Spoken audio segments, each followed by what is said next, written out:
साईं तेरे चरणों में कोटि प्रणाम।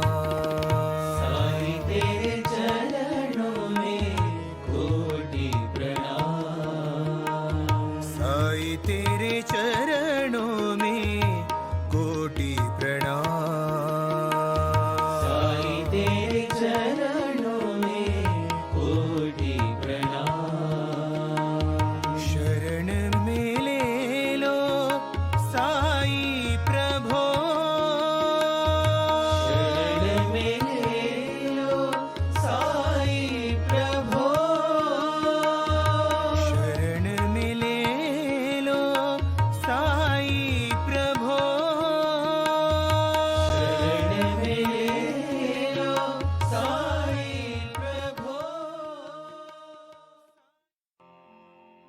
नमस्कार मेरे सभी साई के भक्त, परम स्नेही, पूरे विश्व से साई बाबा को मानने वाले सभी साई भक्तों और मेरे साथ पिछले कई दिनों से लगातार साई वाणी को सुनने वाले सभी मेरे आत्मन, मैं आप सबको शुक्रगुजार हूँ और धन्यवाद देना चाहता हूँ।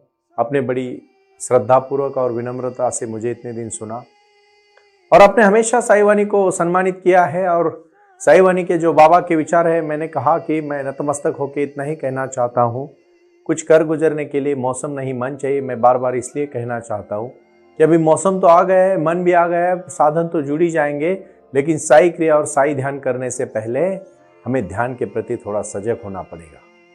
चक्रा ध्यान हो या फिर प्राणिक हीलिंग हो, ऐसी बहुत सारी चीज़ें आप गूगल के माध्यम से, यूट्यूब के माध्यम से सुनते रहते हो, लेकिन मैं एक चीज़ आपको दिल से कहना चाहता हूँ, ये कोई पारमार्थिक ऐसी कोई प्रवास जो होता है, वो अपने जीवन में कहीं ना कहीं शांतता पाना है तो आपको पहले सजग होना पड़ेगा।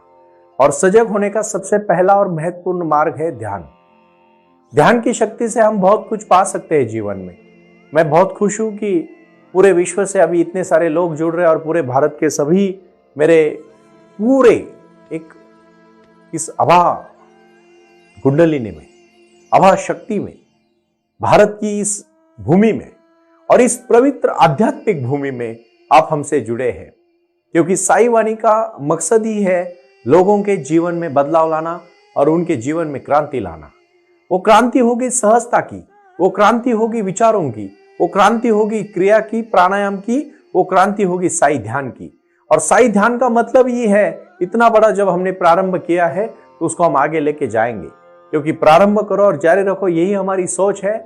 सबका मालिक एक, विश्व हिंदुता, और हम इसी के माध्यम से कहेंगे समता, बंधुता, प्यार और विचार, यही हमारी एक शक्ति है। और उसी शक्ति के प्रति सबका मालिक एक, इसी भूमिका के साथ हम जुड़ रहे। ना हम भाईचारों में कभी आपस में कोई मतभेद करेंगे, जो भी है मिल बांट के रहेंगे, बंटवारे के साथ नहीं बल्कि खुशी के साथ जिएंगे। मैं कहना चाहता हूं, हर कोई अपने से प्यार करे, अपनों से प्यार करे, अपने विचारों से प्यार करे और अपने कार्य से प्यार करे। मैं कहना चाहता हूं, बगीचे में बहुत से प्रकार के फूल होते हैं, अलग अलग फूलों से बगीचा बनता है और उसी बगीचों को हम मनमोहक और सुंदर बगीचा कहते हैं। जीवन में भी हर तरह के अनुभव आते हैं, कोई सुख के अनुभव में होता है, कोई दुख के अनुभव में होता है, लेकिन याद रखिए जीवन में वही सबसे महत्वपूर्ण है जो अपने क्रांति करने का आप पसंद करते हो, और वही क्रांति है ध्यान की क्रांति। saiwani.trust.org के माध्यम से हजारों करोड़ों प्रोजेक्ट हमने शुरू किए, बहुत सारे लोगों से हम जुड़े। और ये कार्य करते समय जब हम एक कार्यक्रम पत्रिका लेके आपके सामने आए तो मैं पंच महाभूतों के माध्यम से और पंच विभूति के साथ पंचसूत्री को लेके मैं आपके सामने आया हूं। और वो पंचसूत्री है रोटी, कपड़ा, मकान, शिक्षा और आरोग्य के प्रति यह साई वाणी कटिबद्ध है। यह साई वाणी के माध्यम से लोगों के जीवन में बदलाव आना चाहिए, क्रांति होनी चाहिए। और वो क्रांति होने के लिए हर कोई आज परेशान है, हर कोई चाहता है मेरी समस्या बड़ी है। एक राजा था, मैं कहानी से शुरुआत करता हूं, आप सबको पता है, मैं अभी भी एक कहानी से कहना चाहता हूं। आप शांति से और इस बात को सजगता से सुनिए। एक राजा था, वो बहुत महान था, उन्होंने बहुत पराक्रम किए थे, लेकिन खुश नहीं था। क्योंकि आजकल आपको जानते हैं ना, बहुत सारे अमीर आदमी भी दुखी होते हैं। क्यों दुखी होते हो? क्या होता है उनका दुख का कारण? कभी आपने देखा है दुख के कारण क्या है? जब आप जाओगे ना उसके डीप में, आपको पता चलेगा यहाँ तो कुछ भी नहीं है, दुख तो है ही नहीं। फिर हम खामोखाम बोझ लेके घूम रहे। मत घूमो बोझ लेके, दुख इतने बड़े नहीं है जितने आप समझ रहे हो। और वो राजा बहुत परेशान था। राज्यों के अलग अलग देशों से, अलग अलग राज्यों से बड़े बड़े हकीम बुलाए जाते हैं, वैद्य बुलाए जाते हैं, जादूगर बुलाए जाते हैं, ज्योतिष बुलाए जाते हैं, डॉक्टर्स बुलाए जाते हैं। सबसे वो सलाह मशवरा करता है, लेकिन कोई राजा का समाधान नहीं कर पाता। आजकल बहुत जाने माने लोग भी जब कुछ कहते हैं तो हमारा कहाँ समाधान होता है, हम तो उनके उल्टा ही विपरीत करते हैं। मैं ज्यादा कुछ समझने की बात तो नहीं करता हूं, लेकिन एक छोटी सी बात आपको याद दिलाना चाहता हूं। आप दीप भव, जो भी अपना दिया जलाएगा ना, उसको दूसरे की दिए की जरूरत नहीं पड़ेगी। हमारे देश में बहुत सारे जाति धर्म हैं और सब धर्मों को मैं सलाम करता हूं, प्रणाम करता हूं। अपने अपने धर्म के राह पर चल के किसी दूसरों के धर्म को नाम ना रखे। अगर हम जीवन जिएंगे तो जीवन बहुत ही सुंदर है। राजा सब कुछ होने के बाद, पराक्रम होने के बाद, शौहरत होने के बाद, पैसा होने के बाद, मान मतलब सब कुछ होने के बावजूद भी दुखी था। तो सबको पूछा कि मेरा दुख का कारण क्या है। कोई राजा का सटीक समाधान नहीं कर पाया। आजकल किसी से भी किसी का समाधान नहीं होता है। राजा का भी समाधान नहीं हुआ। फिर उस समय राजा ऐसे ही शांति से अपने दरबार में अकेला बैठा था और उसका ध्यान वो पहरेदार की तरफ गया। तो पहरेदार कुछ बोलना चाहता था। पहरेदार मामूली इंसान। तो राजा पूछता है, बोल तुझे क्या बोलना है। बोलता है, राजा मैं आपकी जो समस्या है उसका समाधान हल करना चाहता हूं। राजा बड़ा अचंभित होता है, इतने महान लोग आए, विद्वान आए, पंडित आए, ज्योतिष आए, मेरा कोई समाधान नहीं कर पाया और तू कैसे करेगा, कैसे करेगा समाधान। लेकिन राजा उसकी तरफ गौर से देखता है। जैसे ही उसकी तरफ गौर से देखता है, उसकी नजर में, उसकी आंखों में जो तेज दिखता है, राजा समझता है कि ये पहरेदार नहीं है, पहरेदार की वेशभूषा में कोई ज्ञानी आदमी है। फिर राजा उसको बोलता है, बोल तेरी क्या क्या कहना चाहता है तू। बोलता है, राजा देख, ये सब समस्या है तो कोई बड़ी समस्या नहीं है, आप मेरे साथ चले। मैं इतना ही कहना चाहता हूँ कि अपने गांव, शहर से बाहर, बिल्कुल अपने इस गांव से थोड़ा सा दूर जाके दूसरे गांव में एक बहुत बड़ा पंडित है, हम उसको जाके मिलेंगे, लेकिन जाएंगे तो नदी पार करके जाएंगे। अभी राजा उसके साथ निकलता है। राजा सोचता है, इतने सारे हमने किए हैं प्रयोग, तो ये भी कर लेंगे, हमें भी नहीं क्या। हम बहुत बार ज्योतिषी के पास जाते, बहुत बार बहुत लोगों का सलाह लेते। आज के यूथ को खासकर मैं कहना चाहूंगा, आप अपने जीवन में ना दृढ़ नहीं है। दृढ़ता का एक एक कदम डालोगे ना, पहुंच जाओगे, लेकिन हर बार भटकोगे ना, कहीं नहीं पहुंचोगे। तकलीफें आएगी, जरूर आएगी, मुश्किलें आएंगी। आज लोग आपको नाम रखेंगे, कोई नया करने जाओगे तो याद रखना, करीबी सबसे पहले नाम रखने दो नाम। अगर आपके ऊपर आपका विश्वास है ना, आपको कोई रोक नहीं सकता। दृढ़ता ही विश्वास होता है। अपने लिए चलना, अपने साथ चलना और अपना लक्ष्य पाके कुछ करना ही बहुत महत्वपूर्ण होता है। यही एक संदेश मैं देना चाहता हूं यहाँ, कि दृढ़ता से कदम डालो और आगे आहिस्ता आहिस्ता आहिस्ता पहुंच जाओ। आप पहुंचोगे, ना भागना है ना रुकना है, सिर्फ चलना है।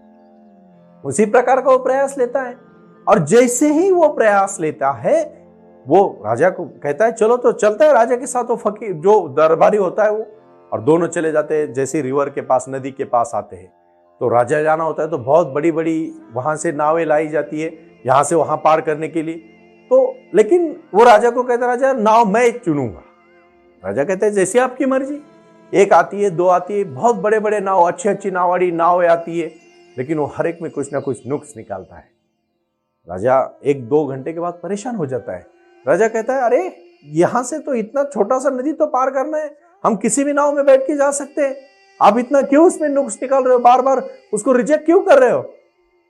तो वही वो कहता है, राजा जिंदगी का भी तो ऐसा ही है, आप भी वही कर रहे हो।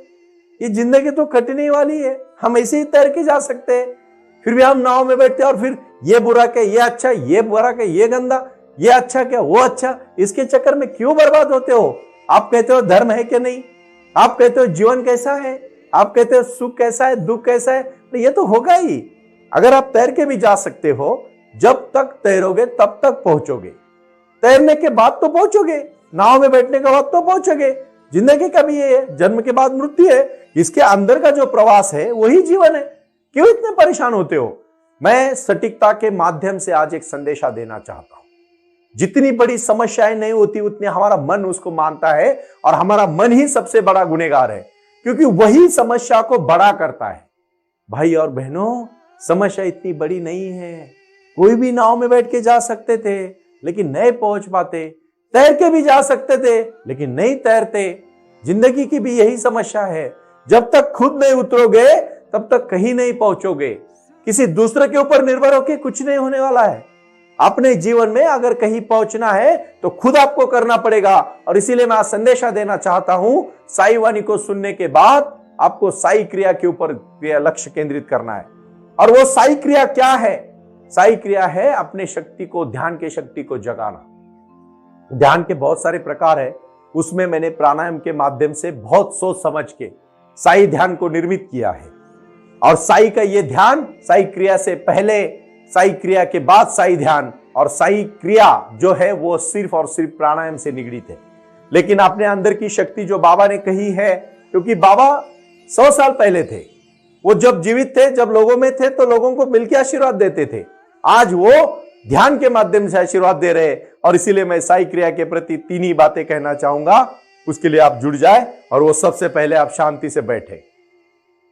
पद्मासन में बैठने के बाद रीढ़ की हड्डी को सीधा करें, हड्डी को सीधा करें और सिर्फ आंख बंद करके पूरी क्रिया आप आंख बंद करके करो। आगे के 10 मिनट शांति से आप बैठे हो, मैं जैसे बोलता हूं वैसे क्रिया को प्रारंभ करो। और सिर्फ सांस पे लक्ष्य केंद्रित करना है और शांत बैठना है। गहरी शांति, सिर्फ सांस पे ध्यान। अभी सब आप शांत बैठे हो और सिर्फ सांस पे ध्यान दे रहे हो। यही शांति है, यही क्रिया है, यही एक भक्ति है, यही एक शक्ति है। साईं बाबा का इसी आशीर्वाद के साथ आप जुड़े हो और इसी आशीर्वाद के साथ आप राष्ट्र को, अपने जीवन को, अपने कला को, अपनी कृति को, अपनी क्षमता को समर्पित कर रहे हो। समर्पण ही सबसे बड़ी शक्ति है। पूरी तरह से आप अपने को झोंक रहे हो इस शक्ति में, और वो शक्ति बढ़ रही है और शक्ति आगे जाके पुनर्जीवित हो रही है आपके लक्ष्य के लिए, आपके कार्य के लिए। और इसी को हम कहते हैं जीवन में क्रांति है, जीवन में भक्ति है, जीवन में शक्ति है, जीवन में यही तो क्रिया है जो आपके अंदर की ऊर्जा को बढ़ा रही है। और बढ़ने के बाद आप एक कार्य के प्रति, एक लक्ष्य के प्रति जुड़ रहे हैं। यही शक्ति को हम जोड़ रहे हैं। इस शक्ति को बहुत तहे दिल से जोड़ो। मैं इतना ही कहना चाहता हूं नम्रता के साथ। यही शक्ति को पाना है आपको, यही शक्ति को बदलना है। नेगेटिव को पूरा बाहर डाल के शांति से आप मेडिटेशन की तौर पर घूम रहे हो। अब अभी आहिस्ता आहिस्ता मेडिटेशन करने को शुरुआत कर रहे हो और मन प्रसन्न है, आंख बंद है, सांस पे ध्यान है। और इसी क्रिया के साथ मैं कहूंगा बालाजी जी को ये पूरी तरह से मेडिटेशन का 5 मिनट का पूरा वीडियो दिखाए, जिस वीडियो से शांति भंग कोई भी भंग ना करे और सिर्फ वीडियो का आवाज, और वो अपने आंख बंद करके साईं बाबा की प्रतिमा सामने लाओ। उनकी शक्ति मेरा आवाज और वही भक्ति आपको आगे तक पहुंचाएगी। और आज मेडिटेशन का ये बहुत अद्भुत अनुभव आज नेक्स्ट 5 मिनट में करो। उनके साथ मेडिटेशन करना है।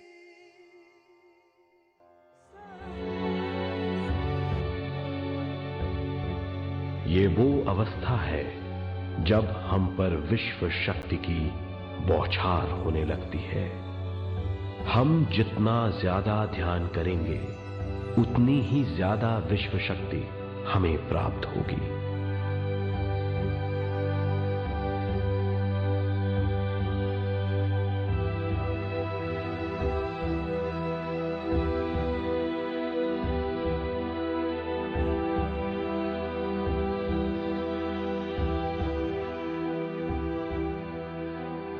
विश्व शक्ति प्राणमय शरीर की शक्ति में प्रवाह करती है।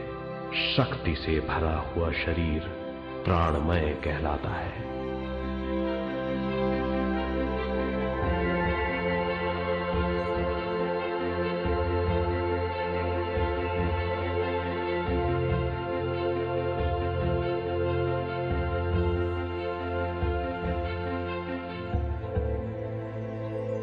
प्राणमय शरीर में 72,000 से ज्यादा रंग रहित नाड़ियां या शक्ति की नलियां होती हैं जो पूरे शरीर में फैली हुई हैं। शक्ति नलियां सिर के भाग से शुरू होती हैं। ये भाग ब्रह्मरंध्र कहलाता है।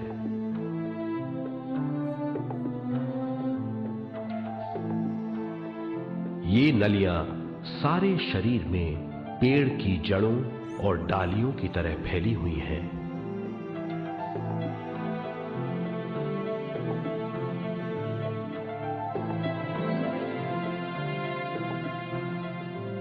प्राणमय शरीर हमारे शरीर का विशेष आधार है।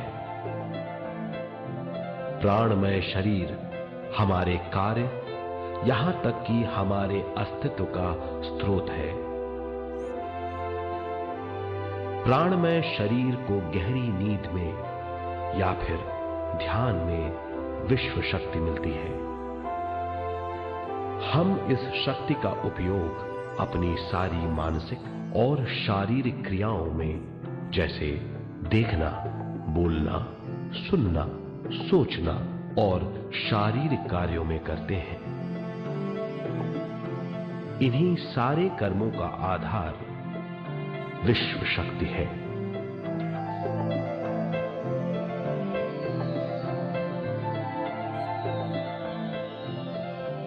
विश्व शक्ति का बहाव केवल हमारे विचारों पर आधारित है। जब हम सोचने लगते हैं तो विश्व शक्ति का बहाव रुक जाता है। मतलब यह है, हमारा सोचना विश्व शक्ति का बांध है। जब विश्व शक्ति का बहाव कम हो जाता है तो शक्ति नलियों में कम शक्ति पहुंचती है। ये कमी हमारे शरीर की शक्ति में रंग रहित सूक्ष्म धब्बे डाल देती है। ये धब्बे धीरे धीरे हमारी शरीर में बीमारी पैदा करते हैं।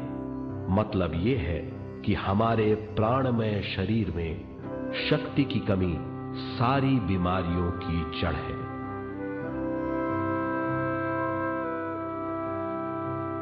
ध्यान से हमें बहुत बड़ी मात्रा में विश्व शक्ति मिलती है। ये हमारी शक्ति नलियों के जरिए सारे शरीर में पहुंचती है। जब विश्व शक्ति बहुत बड़ी मात्रा में शक्ति नलियों में बहने लगती है तो रंग रहित सूक्ष्म धब्बे मिट जाते हैं, और जब ये धब्बे साफ हो जाते हैं तो हम सारी बीमारियों से मुक्त हो जाते हैं।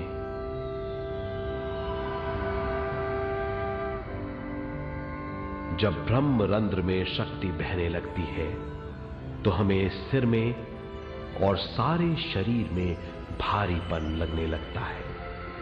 जब शक्ति हमारे नलियों को साफ करने लगती है तो हमें उस हिस्से में खुजली या दर्द का आभास होता है। कभी कभी हमें भौतिक शरीर के कई हिस्सों में दर्द भी महसूस हो सकता है। इन दर्दों को दूर करने के लिए हमें दवा लेने की जरूरत नहीं है। ज्यादा ध्यान करने से ये दर्द दूर हो जाते हैं।